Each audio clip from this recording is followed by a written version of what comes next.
Buenas tardes, estamos en este último encuentro de este bloque de presentación del Antiguo Testamento con una sección muy particular que es lo que tiene que ver con uno de los bloques más fuertes que tenemos dentro del Antiguo Testamento, que será el tema del exilio.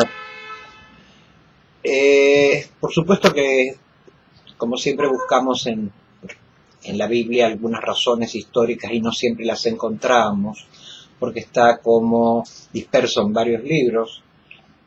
A ver, el tema del exilio también tiene que ver con razones políticas, sociales, religiosas previas. Recordemos que aquella etapa tan breve de la monarquía unificada, luego del reinado de Salomón, se termina. Y con esto comienzan los dos reinados, ¿verdad? Del norte, del sur, o Israel, Judá. Esto, que si bien es cierto, tiene muchas cuestiones de política interna que vivió esta monarquía, también tiene causas que vienen de lo exterior. Recordemos que Israel está ubicada en medio de potencias que están buscando tener mayor hegemonía, y lógico, un reino dividido también trae como consecuencia un debilitamiento, y este debilitamiento aparece en los textos bíblicos tanto en el aspecto político como en el religioso. Allí es donde van a tener una presencia muy particular los profetas, que van a ir recordándole al pueblo que la fidelidad a Yahvé es fundamental también para mantener la unidad. Y nos van advirtiendo que muchas de las actitudes de los reyes tienen que ver precisamente con la infidelidad al proyecto de Dios. Esto va a ir trayendo un debilitamiento, como digo, cada vez mayor en el mismo pueblo, en el mismo poder, y entonces es donde vamos a ir viendo que empiezan a aparecer estas grandes invasiones, primero en el norte, luego en el sur. Asiria, Babilonia, empiezan a tener un poder cada vez mayor, y esto está haciendo que vaya siendo tanto Israel como Judá cada vez más vulnerables. Hay una sociedad dividida, hay política dividida, y la religión está siendo muy contaminada por, como diría el profeta Amós, por un debilitamiento en lo ético, ya que en un periodo de mucha prosperidad también empiezan a aparecer otras situaciones que los van alejando de Dios. La época del exilio, que en realidad algunos dicen fueron varios exilios los que sucedieron, porque fueron como oleadas de situaciones en que los invasores van llevando a lo mejor y más granado de la sociedad al exilio. ¿Cuántos exilios hubo? Uf.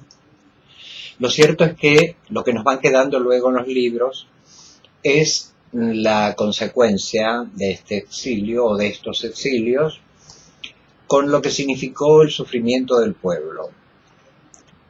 ¿De qué manera actuaban las potencias vencedoras? Precisamente tratando de llevarse lo mejor de la sociedad, los dirigentes, los líderes y luego hasta la mano de obra, a fin de que no ocasionen dificultades a los invasores. La situación que va a ir viviendo el pueblo hebreo en el exilio va a estar expresada no solamente en narraciones históricas, sino también hasta en los salmos.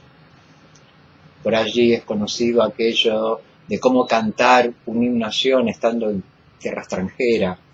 Sí, el dolor y la angustia por haber perdido tierra, identidad, su religión, el templo, sus gobernantes, crea una situación de crisis profundísima en el pueblo de Israel. Esto va a durar mucho tiempo, hasta que luego, nuevamente, por los devenires históricos, Persia va a asumir el control de toda esta región, y ahí cambian las cosas. Pero ¿qué es lo que cambia? Por ahí es conocido el decreto del rey Ciro, que permite la vuelta de los deportados a su tierra. Esto va a traer un sinfín de problemas: el que se fue, el que se quedó, quiénes son los legítimos dueños de las tierras. Todo esto va a traer una cantidad de problemas al interior del mismo pueblo. Pero bueno, lo que se viene es la vuelta, y esta vuelta, este regreso, va a tener como objetivo la restauración. Claro, allí es donde es interesante ver de qué restauración estamos hablando. Porque por un lado está la restauración del pueblo como pueblo. ¿Qué líderes, qué gobernantes van a guiar esta restauración? Por otro lado, desde el punto de vista religioso, está el interés de restaurar el templo. ¿Qué importancia va a tener el nuevo templo? ¿Quiénes lo proponen? Allí también las opiniones están divididas.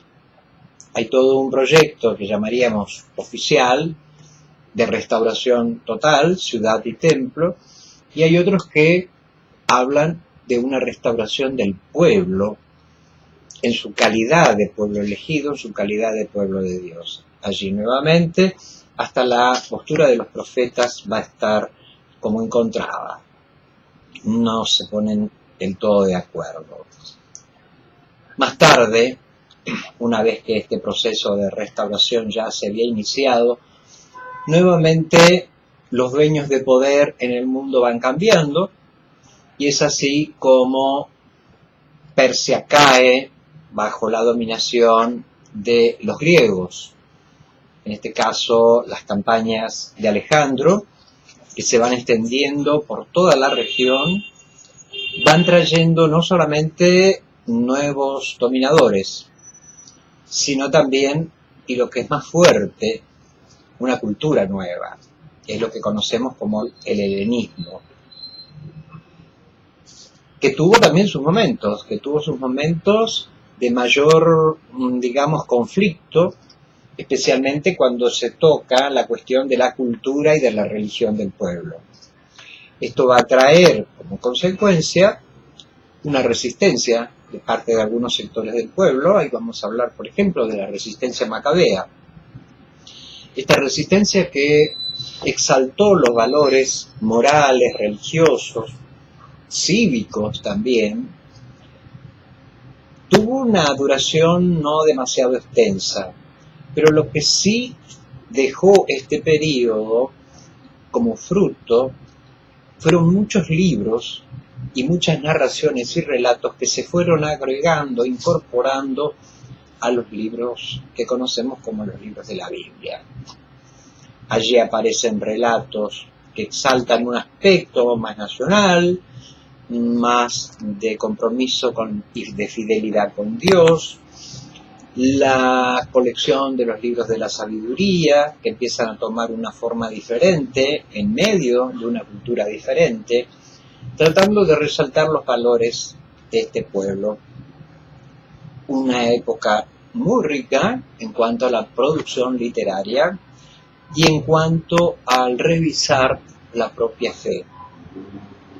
También es importante que en este último periodo empiece a aparecer la necesidad de traducir los libros que los tenían en lengua hebrea a la lengua dominante, la lengua que se había extendido totalmente en todo el imperio, que es la lengua griega.